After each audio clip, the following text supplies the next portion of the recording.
These are three terrifying true UFO encounter stories. Ordinary nights, isolated places, and moments that still don't make sense. One woman woke to a horn that shook her house and found two shadowy figures swaying outside the windows. A man watched balls of light dance and merge over a quiet lake for 3 nights straight. Then the lights came closer than they had any right to be. And a father on the road would later describe a walk into the woods where every sound fell away and something tall and thin looked back at him from 10 feet away. Each witness insists they're telling the truth. None offers an answer. What they do offer is this: the memory of a night when the world itself felt uncertain. If you love unexplained stories, like and subscribe for more. These accounts were submitted anonymously by the people who lived them. I'll tell them in their words where that serves the moment, and otherwise I'll describe what they say happened. It began, in the first case, like any quiet weekend at the country house. The witness had driven out to her boyfriend's family property to spend the night. No cell service worth mentioning, a long gravel driveway, simple comforts, a dinner of leftovers, a bottle of wine opened earlier in the evening, a board game turned half-finished. The house sat under a wide sky. Inside, the lights were low and ordinary. They joked. They dozed on the couch. The television was off. The dog, if there'd been one, lay out of the room. Normalcy in small, stubborn pieces. At roughly the hour when the night should have been deepest, the ordinary broke. The first sound was like nothing the witness had heard in her life. A horn or blare that wasn't a horn, an impossible low scream that filled the walls. The description the witness kept returning to was simple and raw. It shook the floorboards. Glass trembled in its frames. The air itself seemed to vibrate. They both sat up, eyes wide, listening to the sound that rose and fell in unnatural waves. The first instinct was to think of trucks, of an airplane passing low, of some farm machine going off the rails. But the sound had no source they could place. No headlights sweep through the curtains, no distant rumble approaching, no engine tone. It simply existed, and then it stopped as abruptly as it had started. After the blare came the flash. One single bright wash of light that painted the yard and the rooms in a white so harsh it left behind a shadow-shaped afterimage when their eyes adjusted. For a handful of seconds they could see the yard like daylight, trees, the back of the porch, the thick darkness beyond the property line, but there was no car, no spotlight, no truck. Phones, the witness said, went dead. The messages wouldn't send. Bars disappeared from screens that had been full earlier. It was a small, helpless cut. Their lifelines to the outside world evaporated just as the night grew stranger. Then the motion sensor on the side yard went off. The floodlight snapped awake and threw a square of illumination across the side of the house. And in that painted rectangle 2 shapes stood swaying, as if caught in slow blinks between being and not being. The witness remembered their heart lodged in their throat. The shapes were too tall to be just animals, and too fluid to be a person, standing stiff and still. They moved with a lazy sway like branches in a breeze. But there was no wind. The pair at the window say they heard a whispering sound, an unintelligible mumble layered with a timbre that made the skin prickle. It wasn't words. The witness would later explain in clipped sentences. It was like someone rubbing their mouth against a radio that won't tune. No face, no clear silhouette, just shadow. The floodlights swung, and the shapes retreated a step, then resumed that slow, loping sway. Phones came back briefly, then cut again. The couple tried to stay calm. They locked the doors, double-checked the windows, pulled curtains tight. They called out into the yard, called their names, their voices small in the sudden distance. Nothing answered. When the second blast, a sound different from the first, rattled the jambs of the back door, they told each other to go to the bedroom. The noise sounded like a deep, resonant thud, as if something had struck the wood with heavy hands. The locked door burst open from the force. There was wind across the threshold for a moment, like the breath of a large animal, and then silence. No footprints in the soaked ground, no broken lock, no sign that anything had forced the door from the outside. The couple stood on either side of an empty doorway that had been shut minutes before. It was as if something wanted them to know it had been here, and also wanted to leave no trace. By the time the police arrived, the yard was muddied from rain. An officer walked the perimeter with a flashlight, boots sinking in the grass, and said all the things officers say when evidence is thin. Checklists, the familiar tilt of skepticism, an attempt at comfort slid through with professionalism. He found no footprints leading to or from the door. The motion sensor registered motion, and then nothing. The floodlight had a trip the digital meter logged as an activation. But there was no camera footage, no dents in the wood, no clear explanation that connected sound to shape to action. The couple could produce no proof beyond their own trembling recollection. The aftermath was quieter and more corrosive than the moment of terror. The witness described the days that followed in terms of how small gestures shifted, a reluctance to sleep with doors unlocked, a heavier grip on car keys at night, a hesitation to drive down that gravel road alone. Friends laughed nervously when the story was told. Others suggested a prank, a farm vehicle, a neighbor's misguided joke. The couple found themselves shrinking what they would say to others, trimming the corners off their retelling, because every extra detail invited a new wave of doubt. In private, though, that night sat like a splinter they couldn't extract from their memory, a place where logic and sense had been hollowed by something unaccountable. This first story is not simply about a strange noise or a freak occurrence. It's about how a single night can break trust in the familiar contours of home. The evidence was thin, the experience was not.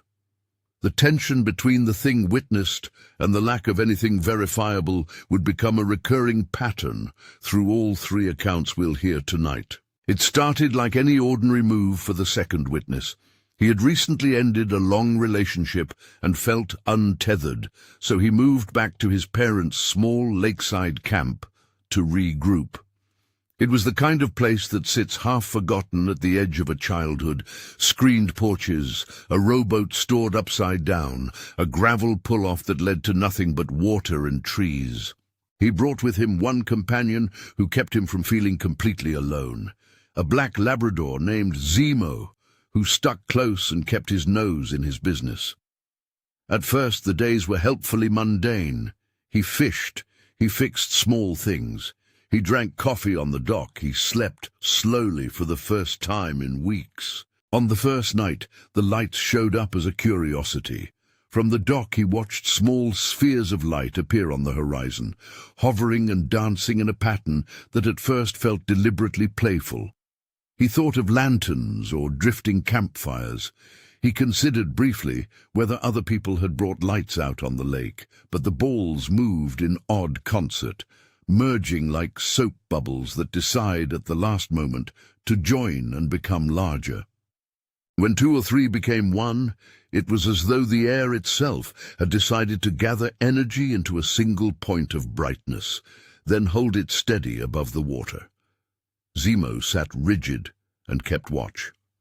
The witness's first reaction was not fear, so much as an uncomplicated, slightly giddy interest. What is that? The second night, the same lights returned, closer now and bright enough to reflect on the surface like coins tossed on water. Some would streak upward and vanish, climbing so fast the eye could barely follow, while others remained, pulsing gently as if breathing. The witness remembered the dog's behavior shifting. Zemo's ears pricked, a low whine at the throat that suggested agitation more than curiosity. The man tried to film with his phone, but the footage, he told us, looked like nothing more than saturated glare. The phone camera would catch the brightness but not define it.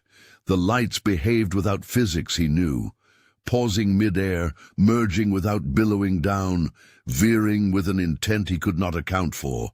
By the third night, the stakes felt higher. The spheres that had once kept distance now began to traverse the lake in ways that made the witness sit forward on the dock. He said he could hear a thin hum, a vibration under the surface of things, the kind that you feel in your teeth. The sound was not loud at first, but it was persistent, an almost electric buzz that seemed synchronized with the oscillation of the lights. It was not a flyby or a plane, it was a sustained note that wrapped the shoreline. The lights moved with a new urgency, approaching the tree line and then slowing, as if to examine. Zemo pressed his body to the man's leg, as if seeking shelter. The witness thought of explanations, distant boats with powerful lights, a fishing tournament with unregulated illumination, a drone swarm. Each possibility fizzled under observation. These balls of light didn't behave like anything mechanical he recognized. They made no engine noise, no propeller sound. When they rose, they did so without a trail or an exhaust. They could marry together into a single larger glow and then separate again as if composed of willing particles. On the third night, the balls left the horizon and moved toward the shore in a way that felt deliberate. The hum deepened. The nearer one dipped toward the water, splashing, or perhaps it simply struck the surface in a sound the witness described as water colliding with something invisible. Trees on the shoreline caught glints of light momentarily, an impossible, scattered illumination across leaves and bark, and then the spheres rose and darted outward, striking and bouncing off the surface and the house and the dock like bright, weightless marbles. At one point, the witness told us, a light came close enough that he could see its texture, not texture in the sense of surface, but an inner agitation, a roiling that suggested containment. For a breath, he felt seen, as if the brightness itself were a watching. The dog cried out a single raw sound and backed away. He reached for his phone and lost signal again. Bars that had been full collapsed to nothingness, and his calls wouldn't go through. He tried to call his father. The line failed. He felt panic, like a physical pressure pressing against his ribs. What exactly happened after that? How close the lights came, whether they struck the house, whether anything physically touched the dock or the water, becomes pieced together from phrases, from the way he repeats certain images, from the thinness of his footage and the shake in his voice when describing the moment. He insists there was no visible damage the next morning, no singed wood, no broken glass, no scorch marks on the dock. He checked. He walked the perimeter with a flashlight. The trees were intact. The boat did not show indentations. The only stray piece of evidence, he said, was a lingering absence. Small, localized areas of sound felt dampened even in daylight, as if the trace of the hum had not quite left the air. This is where his story grows complicated, and why he kept much of it to himself for a long time. People asked if he'd been drinking. Others said it might be drones. He said he didn't know.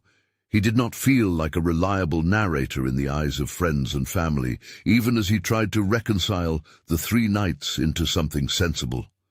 He began going to bed earlier, closing curtains, checking the lake from inside the house through a window rather than stepping onto the dock. The lights did not return in the weeks that followed, and yet the memory of the 3rd night, of the hum, the movement, and the way the brightness seemed to watch, remained like a weight. Between the first woman's dark silhouettes and the man's luminous, curious spheres, a pattern begins to emerge: isolation, sensory disruption, and an uncomfortable lack of physical proof.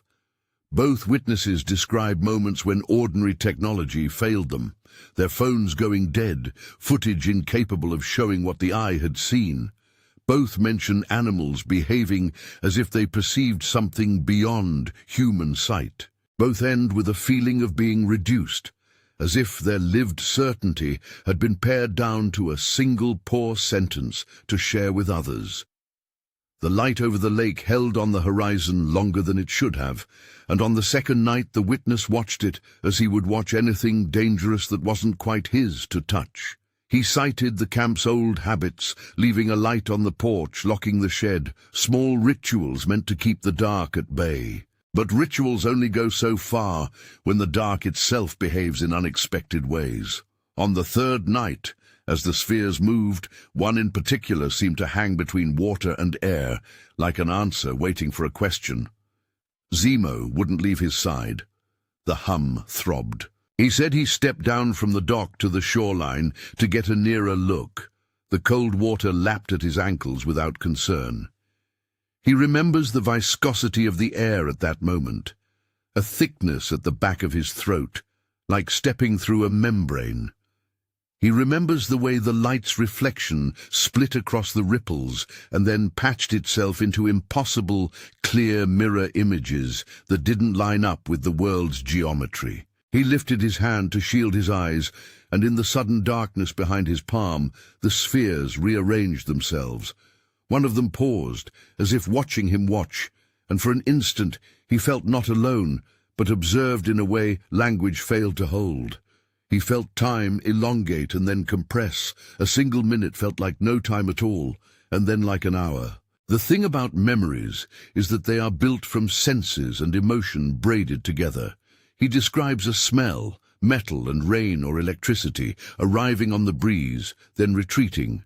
He describes a taste, metallic and flat, that sat at the back of his mouth, until he emptied it with a hard swallow.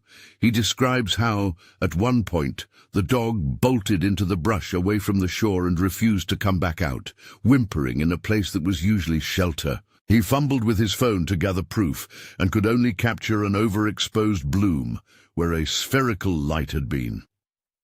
That footage would later feel insufficient to him, as if the truth had been translated into a new language and what he recorded was only a poor echo. At the moment when the light seemed to accelerate and move toward the camp, the witness's recollection narrows, focusing on details that are small but telling. The way water rose in a sudden column apart from the splash of a fish, a brief spectral ring on the surface, as if a bubble had broken from below, and the way the hum went from a drone to a vibration you could feel under your boots. Then at the point where the narrative tightens and the witness's voice becomes thinner, something else happens that he has not been comfortable sharing in formal detail, even now. For the first time since he'd arrived, he felt not like a person watching an oddity, but like an animal cornered and somehow recognized by that oddity. We'll pick up the exact line of that confrontation shortly. For now, the pattern is clear and unsettling. Ordinary nights become stages for inexplicable phenomena. Human senses are both overwhelmed and betrayed. Animals respond in ways that suggest a different perception of the same event. Across all of these accounts, what remains is the residue, an emotional fallout that compounds into isolation, into doubts about one's own sanity, and into a choice to tell or to conceal. They are stories told at the edge of belief. They are not presented here as proof of anything beyond the fact that something happened to the people who experienced it, something they cannot place and cannot wholly explain. The horn that shook a house, the lights that danced and merged over a quiet lake, the silence that swallowed a man's footsteps in the woods. These images linger. They do not fit cleanly into the boxes we keep for the world. The next account, the one that follows the lakeside lights, happened on a road and inside trees, where the sky is no longer a flat, read-only map of stars, but a dome that can tilt and move. A traveling man, an RV pulled into a campground, a nightly walk, meant for a cigarette and a moment by himself. These are ordinary stages for the final story. He would later tell how a hum first drew him into the trees, and how, in that visiting quiet, all natural sound suddenly stopped. He described a tall, thin figure that waited, not in the dark, but in the kind of clarity that makes the ordinary world feel false. He lost time, he said, hours that didn't line up with the light of dawn. He would also keep much of the detail private for years. But before that final night unfolded, there is one more image to settle in the mind. The way someone can be honest and terrified at once, clutching at words that fail to hold what they felt.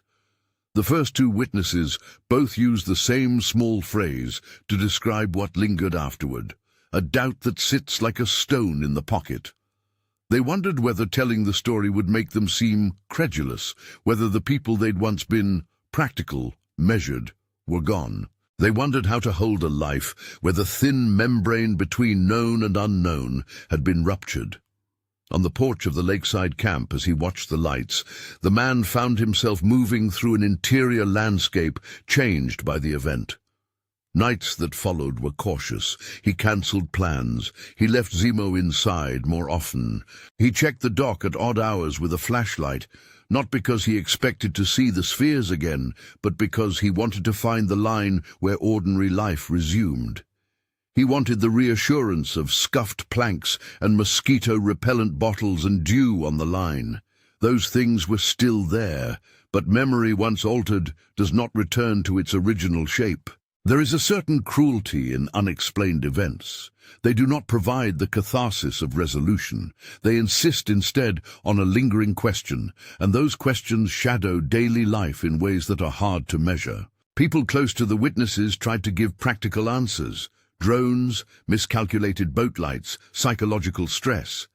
But those answers often washed away under the weight of small, stubborn details. The absence of footprints at a broken door, the dog's visceral recoil, the sudden total loss of signal on a phone that had worked a minute before. That loss of signal is worth pausing on. In all three narratives, technology fails at key moments. Phones go dead or become unable to capture the phenomena. Cameras record only wash and glare. The failure of technology is not proof of anything supernatural. It is, however, a psychological amplifier. When your instruments, our modern way of verifying the world, go dark, you are left with your senses and your memory, systems that are fallible and intimate. The witnesses are left exposed to the judgment of others, their word against the absence of measurable evidence. He sat there, the man at the lake, fingers numb on the cool wood of the dock, as a light pulsed and repositioned itself, and a hum shifted into a tone he could feel in his molars. The dog's whine pulled his head up. The world felt suddenly too loud and then too mute all at once, like a tape player with the volume turned up high, then yanked out. He remembers thinking very clearly, I can either stand here and watch and be seen, or I can run back and pretend I never saw anything. He chose to watch, and what he watched changed how he walked through life after. Close your eyes briefly and try to hold that sequence. A simple lake, an ordinary man, a dog at his side, small spheres of light behaving in ways that defied understanding, the hum that thrummed under the body. Keep that picture in mind, because the third witness's story shifts the scale from lights and sound to an encounter that feels far more immediate, far more bearing on the body itself. It's a walk alone that turns into a confrontation, a man whose nightly cigarette habit becomes the thin ritual that leads him into a place where the night itself turns its face. We'll move toward that final account, but first consider the small accumulative effects of these moments.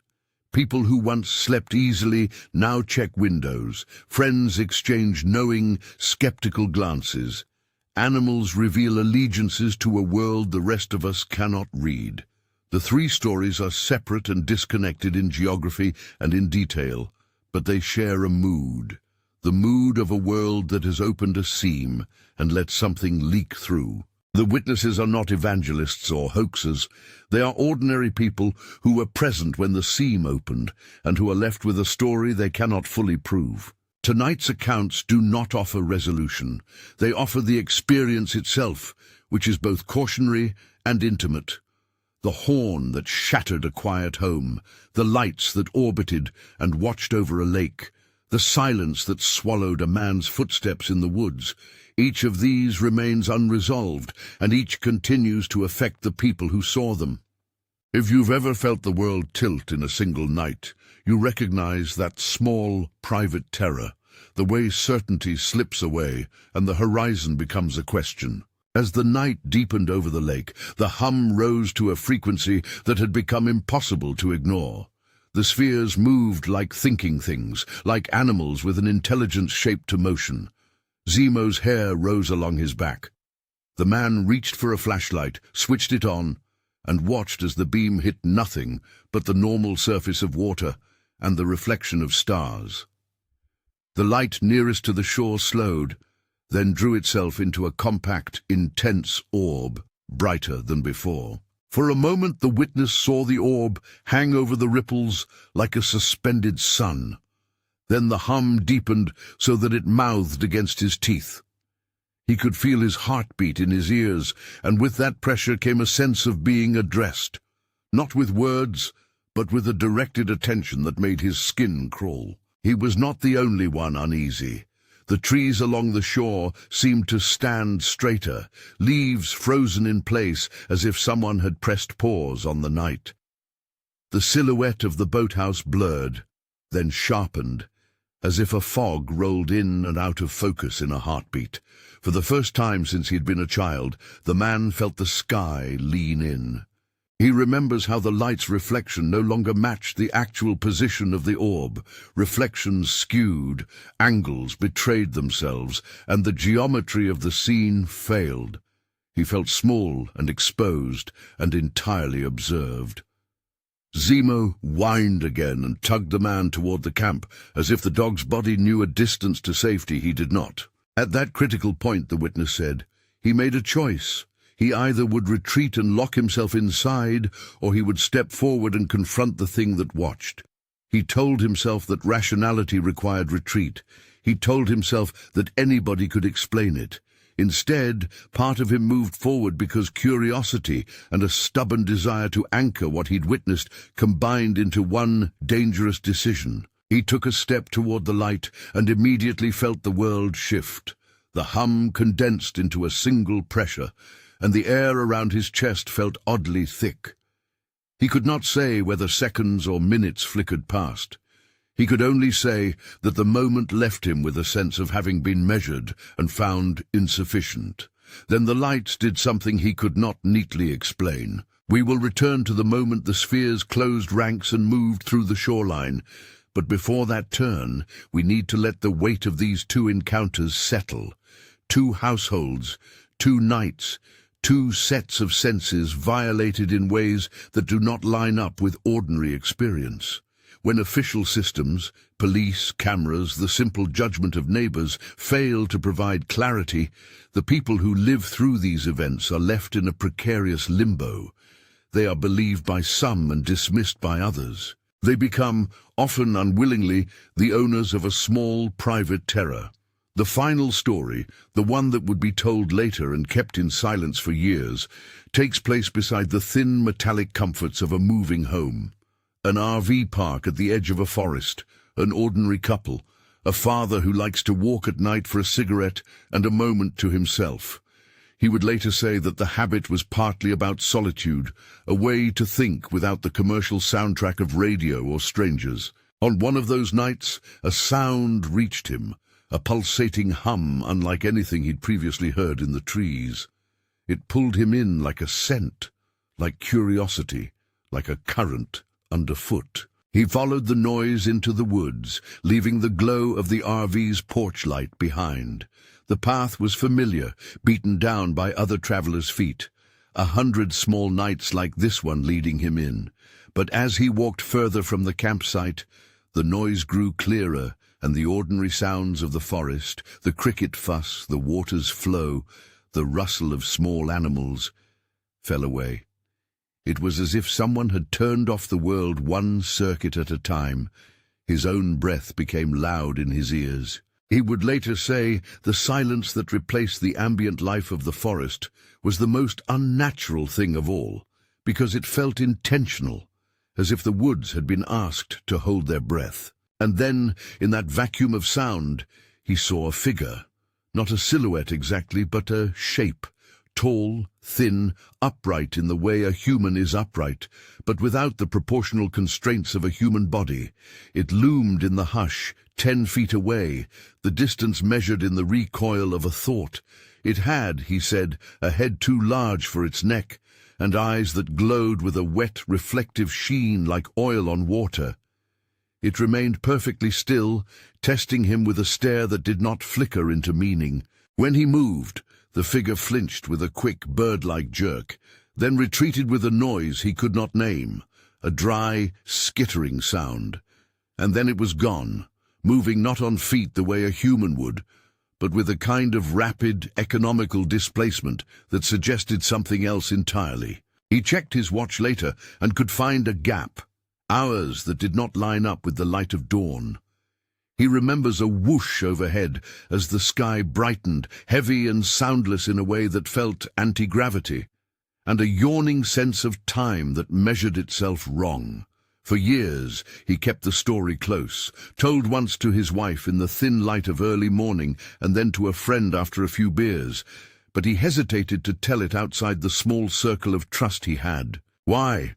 Because he understood better than most how a claim like this lands on the ears of everyday people, with laughter, with a sideways glance, with an attempt to assign a mundane cause.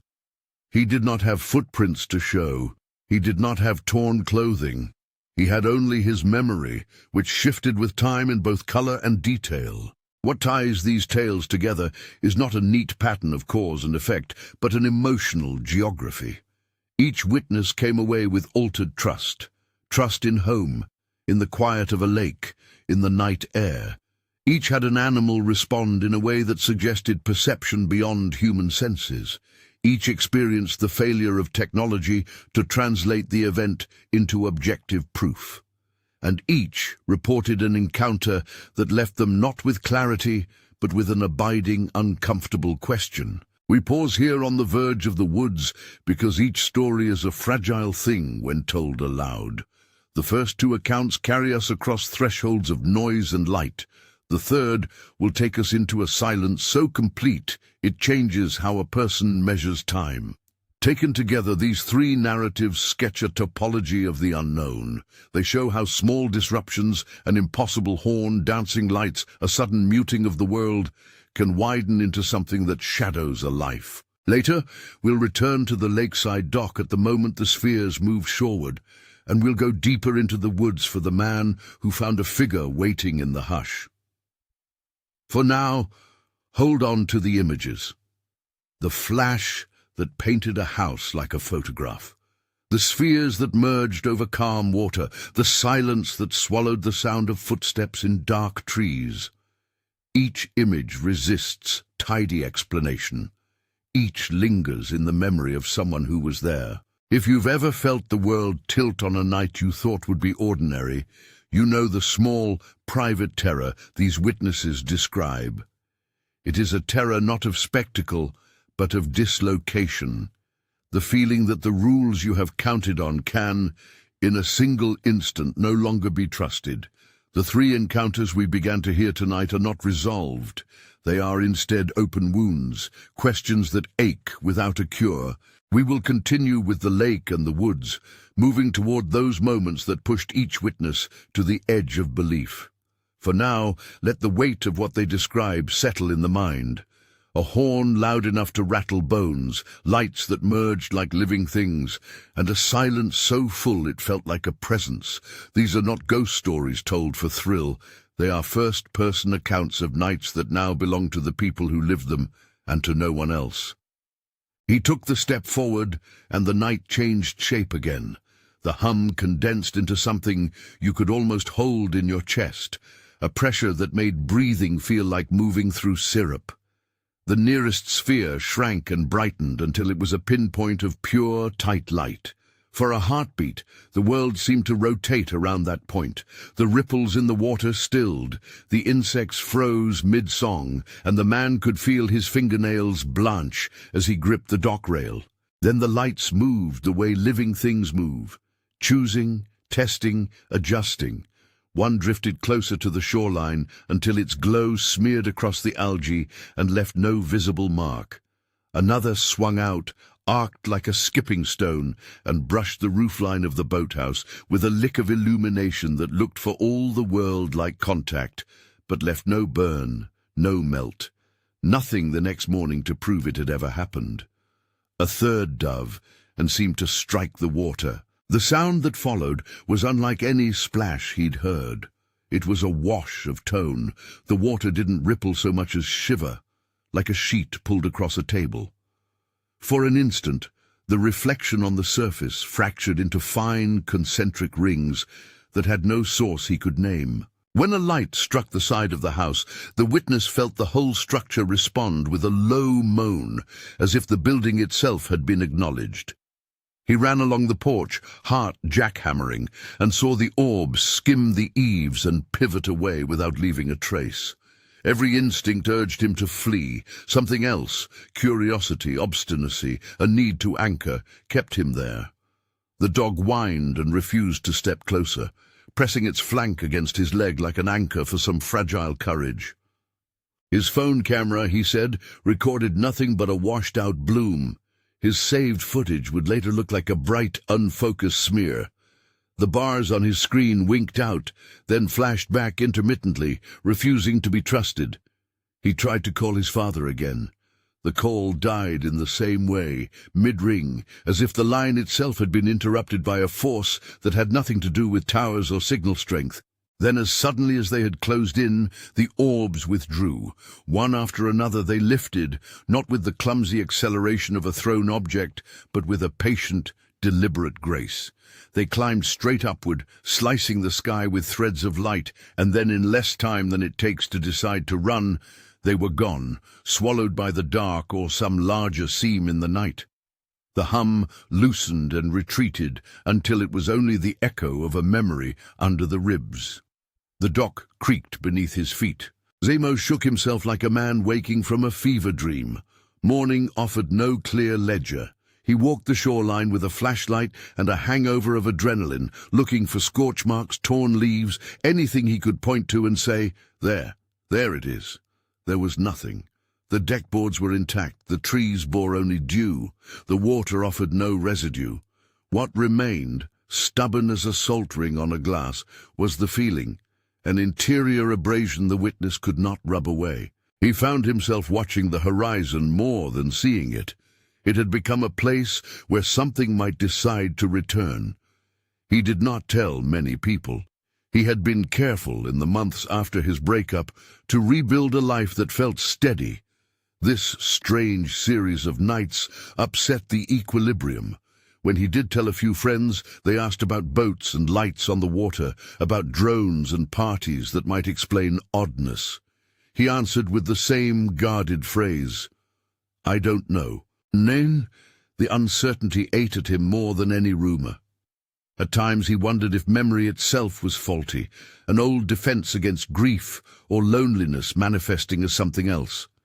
At other times he knew, with a clarity that startled him, that he had been watched, and that knowledge, simple and unproven, altered how he moved through evening air. Between the dock and the woods, the texture of these encounters sharpened into a pattern. Sensory anomalies that invaded private spaces, technology that failed exactly when it would have mattered most, and animals that behaved as if they perceived a second world brushing the first. Each witness kept custody of an image that would not let go, the shadow at the window, the sphere hanging like a suspended sun, a still figure in the trees. And each would choose silence or select company over public certainty. He would go back to the lake sometimes at dusk, but never alone on the dock. He brought lights and people, and the world returned to its ordinary proportions with a cruel eagerness, as if the night itself preferred to keep its secrets unless given an audience of one. The fear did not vanish, it simply became another fact to carry. The man with the RV carried his story like that too, for years, like a small private object wrapped in paper. When he first stepped into the woods after following the hum, it had been out of something close to habit, an excuse for a cigarette, a walk, a breath away from the trailer. He did not expect to be measured by whatever waited there. He walked, he said, with an ordinary rhythm, until the rhythm broke. The crickets died. The nearby stream went mute. Even his own shoes seemed to lose the scuff of their tread. The silence was not merely absence, it was an active, almost surgical quiet that arranged the forest around it. Then the tall figure was present like an edit in the film of the night. No build-up, no slow reveal, simply there, precise and unnatural. He could describe its height in the clumsy language of inches and feet, but it betrayed human proportion. Elongated limbs, a narrow torso, a head slightly too large for its neck. Eyes, if that's what they were, caught the residual light and gleamed in a way that made his skin tighten. The thing did not make a sound that fit the categories he had for sound. The movement it made when it retreated was dry, skittering, a sound like leaves dragged across a corrugated surface. When he moved toward it, the creature reacted as if someone had touched a hair on the back of its neck. It flinched in a quick motion that was almost comical in its speed, and then vanished in a way that felt less like walking away and more like a shift in presence. One moment there, the next, the outline was a negative space, and then nothing at all. He stood with his cigarette hanging forgotten and checked his watch. The hour markers did not match the light of the sky. He realized, lost time, stretches he could not account for by any normal clock. At dawn, a heavy, silent whoosh moved across the open sky like a curtain being drawn. It was felt more than heard, a pressure above the treetops that carried the same quality as the hum at the lake and the horn at the house, concentrated, other, and oddly personal. The man lay awake later and tried to fit the whoosh into a known category: jet, meteor, sonic anomaly. But every rational explanation dissolved under the specifics of his memory. The way the air smelled afterward, the way the birds resumed their chorus as if waking from a held breath. He kept that moment between himself and his wife for a long time, testing it in the small private language of a marriage before he could even imagine telling strangers. What happens to people after nights like these is rarely cinematic. There are no rallies or research conferences in their living rooms. There are instead small adjustments, an extra look out a back window, a habit of checking the dark before stepping into it, a reluctance to joke about things that now feel dangerously possible. The three witnesses we have heard from do not band together in a single narrative. They live apart, their lives threaded with ordinary concerns, work, relationships, groceries, but each carries an unshared shard, a vibration in the floor, a ball of light that watched, the absence of sound. Those shards are private, and they do their own kind of damage. Authorities responded as authorities always do when presented with the unexplainable, with procedure and a noting of facts. A patrol checked the yard and found no prints. A motion sensor registered activation and left an entry on its log. Neighbors offered hypotheses that ranged from mischievous to plausible. None of that, for the witnesses, removed the sense that something had intruded into the architecture of the night and left its signature not in wood or soil, but in memory and in altered behavior. We will never be able, from these accounts alone, to say what brushed these lives. To the witnesses themselves, competing explanations, drones, atmospheric anomalies, hoaxes, were neither wholly satisfying nor wholly dismissible. They stood as possibilities the witnesses weighed and found wanting in the face of details that didn't fit, the absence of mechanical noise, the quick animal avoidance by dogs, the way light behaved as if intelligent. Where the evidence failed to land, the emotional truth of these nights did not. That emotional truth is the point of contact for anyone listening. Someone who went to bed in a world that acted normal and woke with a new, unanswerable map of fear and wonder. There is a social cost to carrying such stories. The witnesses speak of embarrassment and of being treated like someone who mistook a shadow for a threat. They recounted conversations where doubt disguised itself as care. "Are you sure you weren't dreaming?" friends would ask with a tenderness that stung like sugar. The choice to tell or not to tell is a moral calculus few of us practice until something unexplainable happens to us. For these three, silence often felt safer. For others, telling became necessary, a kind of ritual to make sense of trauma. If you step back from the details and look for a pattern, you find recurring threads, remote locations where help is distant, technology that fails at critical moments, animals that react in ways humans can't decode, and a stubborn lack of physical evidence. Those themes do not prove a single cause, but they do shape how we understand the experiences. They tell us less about what it is and more about what it does to ordinary lives, how it forces people into rooms of doubt where they are alone with a memory that feels both precious and poisonous. These accounts are offered without conclusion. They are true as the witnesses tell them to be, subjective, imperfect, and charged with the kind of fear that rewrites sleep patterns. They are not claims about definitive contact with any particular origin. They are instead testimonies of nights that remain unresolved, each leaving a mark on the people who were there. If you've ever felt the world tilt, if you have a night you can't entirely explain, or a sighting you kept to yourself, share it in the comments. Respectful experiences and thoughtful debate help carry these stories forward. Our playlist on unexplained encounters also collects similar testimonies if you want to go deeper. For now, know this: ordinary people, ordinary nights, and moments that still can't be explained, those are the real things that shock us, because they show how thin the line is between the life we understand and the one that waits just beyond our lights. These were 3 terrifying true UFO encounter stories that will shock you, if only because they remind us that the unknown can arrive without warning, and sometimes it stays.